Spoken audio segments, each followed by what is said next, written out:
Olá, Luciano, tudo bem? Meu nome é Andréia, eu sou gaúcha, nasci em Santana. É engraçado que ela escreveu como se eu não conhecesse, assim, né? Eu a vi uma vez, duas vezes, acho. Mas é engraçado que ela foi bem, tipo, formal para vocês, inclusive. Olá, Luciano, tudo bem? Meu nome é Andréia, eu sou gaúcha, nasci em Santana do Livramento e logo cedo fui viver em Pelotas. Eu nem sei como é viver em Pelotas, eu só sei como é viver inteiro. Não, piadinha besta. Minha família se mudou para lá no fim dos anos 90. Cresci nessa cidade. Depois da faculdade, vivi alguns anos no estado de São Paulo. Retornei para o Rio Grande do Sul para ambientar um pouco a galera. Pelotas é uma cidade charmosinha, situada ao extremo sul do Rio Grande do Sul, com paisagens naturais realmente encantadoras, praias de água doce, fica pertinho do mar, tem cachoeiras lindíssimas na zona rural, um centro com mais ou menos 200 anos que importou arquitetura europeia em tamanho um pouco menor, mas de igual beleza. Foi nesse cenário que mais ou menos 10 anos eu conheci o meu marido. Nessa época ainda estávamos em um relacionamento não muito formal. Eu ainda não conhecia a família dele e ele também não conhecia a minha. Costumávamos sair com as minhas amigas, às vezes com os amigos dele, mas sempre juntos. Logo no começo desse período, ele me levou em um lugar muito legal, que, mesmo vivendo há uns 20 anos por lá, eu ainda não conhecia. Era um espaço aberto com dunas lindíssimas e mata diversificada. Vão imaginando, porque ela descreveu muito bem. Onde nasciam desde pinheiros até cactos. Esse lugar fica no caminho da praia, Pelotas. Pelotas é uma cidade realmente diferente e um tanto difícil de viver. No outono, inverno e primavera chove quase todos os dias e no verão é extremamente escaldante.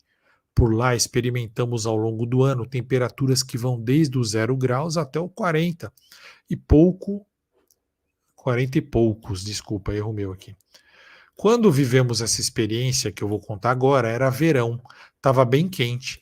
Terminamos a saída dessa noite, desse lugar, as famosas dunas.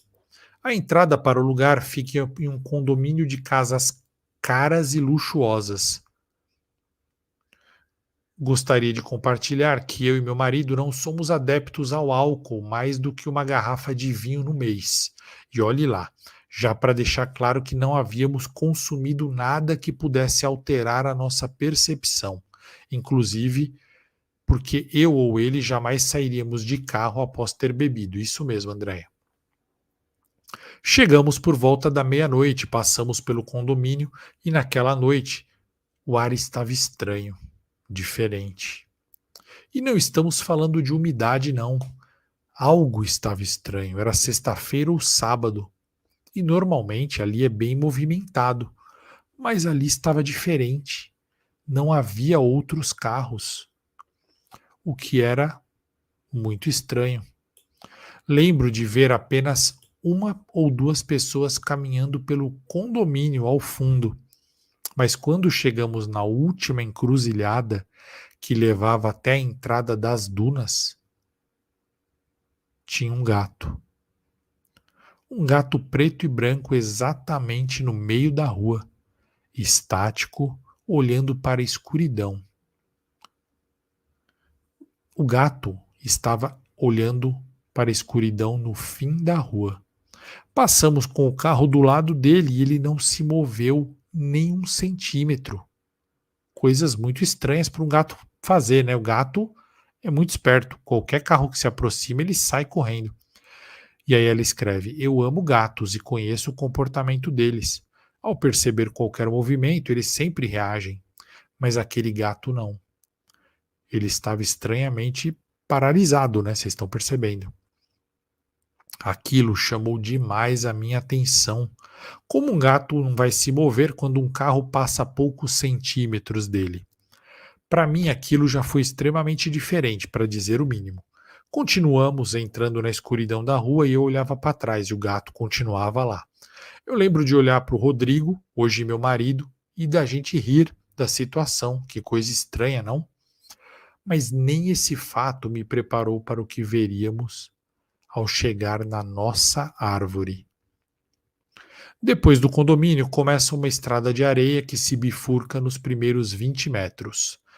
Uns 500 metros para a direita, em uma área bem plana e aberta, tem a árvore onde normalmente estacionávamos, mas essa noite não foi assim. Quando chegamos, não percebemos, mas quando meu marido foi manobrar o carro, o farol pegou e iluminou algo. Prestem atenção. Eu gelei até a alma. Parado de frente para nós havia um par de algo que não conseguimos descrever como mais nada além de imensos olhos amarelos, alaranjados, avermelhados.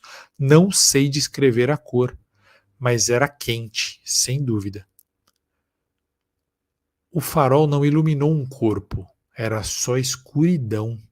Aqueles olhos estavam a uma altura de 2 metros, 2,5 metros do chão, e não emitiam luz, apenas brilhavam, não refletiam.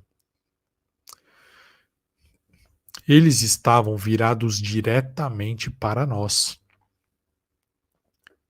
E meu marido olhou para mim incrédulo do que estava vendo e perguntou se eu também estava vendo o que ele estava vendo. Eu confirmei. Então ele perguntou se eu queria que ele saísse do carro para ver o que era.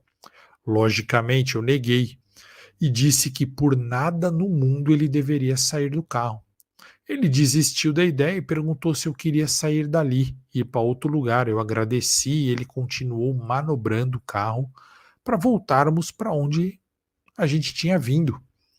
Mas aqueles olhos nos seguiram até que ele chegasse a um ponto onde poderia acelerar um pouco. Eu olhava da janela do carona e aqueles olhos estavam na mesma distância e na mesma altura do chão, como se o que quer que fosse aquilo andasse de lado. Eu não consegui ficar bem aquela noite. Aquilo me assustou muito. Era um medo quase irracional que eu jamais havia experimentado. Parecia que aqueles olhos empregavam isso em mim de uma forma intencional, como se eles emitissem aquilo para que eu sentisse. Aquele medo não era meu, aquilo que iria que eu ou nós sentíssemos aquilo. Eu não sou uma pessoa medrosa, esse é apenas um dos muitos relatos que eu tenho para contar. Inclusive, já morei em uma casa onde a dona falecida ainda morava. E eu tenho até fotos dela. Pô, pode mandar as fotos aí pra gente mostrar aqui no canal.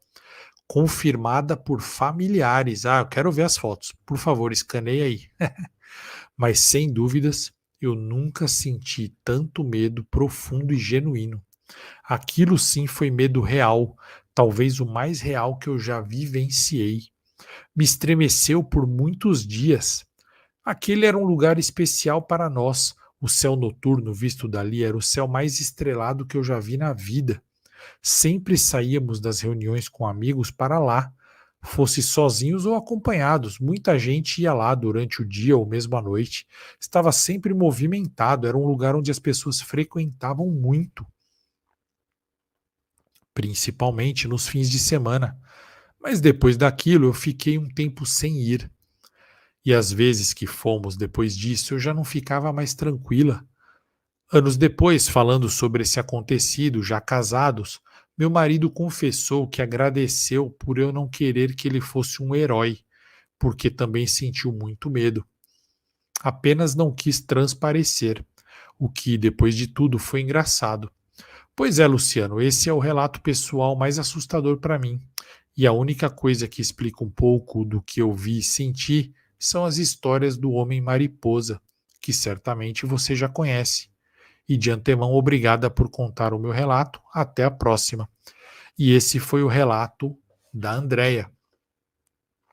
Já falamos aqui do Homem Mariposa nesse canal, principalmente no relato no doc que eu fiz de 1 hora e meia sobre os Montes Apalaches.